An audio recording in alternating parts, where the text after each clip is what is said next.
All right, sorry about the delay between videos, but I've been kind of waiting for some Google features to spread out throughout the campus. It takes 15 days once they announce something, and rather than get excited and tell you about it right away, I figured I'd wait till you could actually use both of these tips that are coming up. So this one is, I'm going to call it our fake project manager. Anybody who has multiple projects going on that have different people that are responsible, and they have start and end dates, and they want to keep a graphical view of it, can create a table in a spreadsheet. Then you simply highlight the spreadsheet table. You click up here on Insert, and you click on Timeline. You'll see a little new feature next to it. And then it's going to ask you what the data range is, which we already selected ahead of time. But if you didn't select it at this point, you can. You click OK, and then voila, you have a timeline that is built based on those dates that you entered. You can also click on any event in it and put more specifics to that, including giving that event a specific color and assigning that to that person or thing. And you'll notice when you go back to the sheet that that color has now been put in here. These titles going across the top are specific to this particular timeline view: card title, who's responsible, start date, end date, and card details, which is a description. Card color, those are all columns you should fill out ahead of time.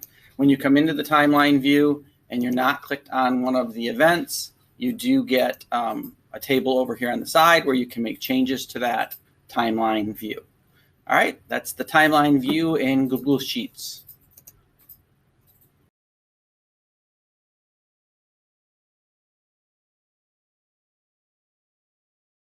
All right, another new feature in Google has to do with sending messages to lists in Gmail. So if I click on the Compose button, then I come down here to this new icon that you may have seen. It's called Toggle Multi-Send Mode. When I click it, it's going to change my top bar to purple, so I know that I'm sending it to multiple recipients through this special method. If I go list-academic administrators,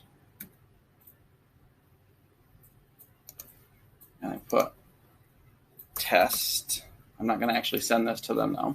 So now I want this message to be personalized. So rather than just typing a message and sending it to the list, I want it to say like, Dear Lisa. Okay, so what I'm going to do is I'm going to type the dear, and then I'm going to type @ and then I can choose first name. And then I put comma, and now I put the body of my message down here.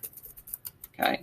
What this will do is it'll take this list, it'll pull from that list each of their first names and put it here. So it'll say Dear Elizabeth, Dear Lisa, Dear Kathy, and then it'll have the message. You can notice that by typing the @ symbol, you can use first name, last name, full name, or email address anywhere in the message to people, and it will customize it. So right now there's only 4 mail merge tags that you can do, but this is what they call a multi-send message. You can send it to any of your contact lists or some of the Shen lists. If it contains too many people, it won't work, and you won't get anything when you click the @ symbol, like list Shen, and you click the @ symbol, won't work.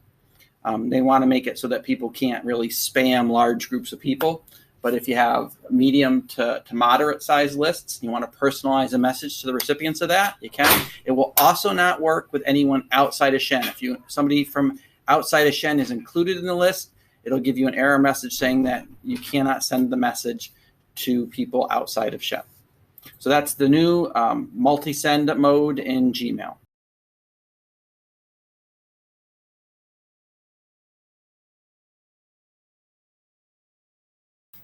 Apologies up front that I can't show you this feature without just using screenshots live, but Google's now added the capability in Google Classroom that when you add the sync to SIS and it exports your grades from Google Classroom into SIS, you can now avoid that uncategorized assignments label that it gives at the top and having to categorize each assignment.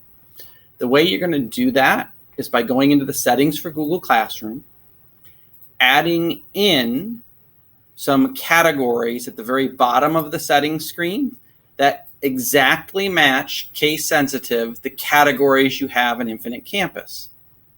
Then when you assign an assignment in Google Classroom and you give it the category that matches the one in Infinite Campus, that grade will transfer directly from Google Classroom right into Infinite Campus without you having to categorize it, because the categories in Google Classroom match the categories in SIS Gradebook.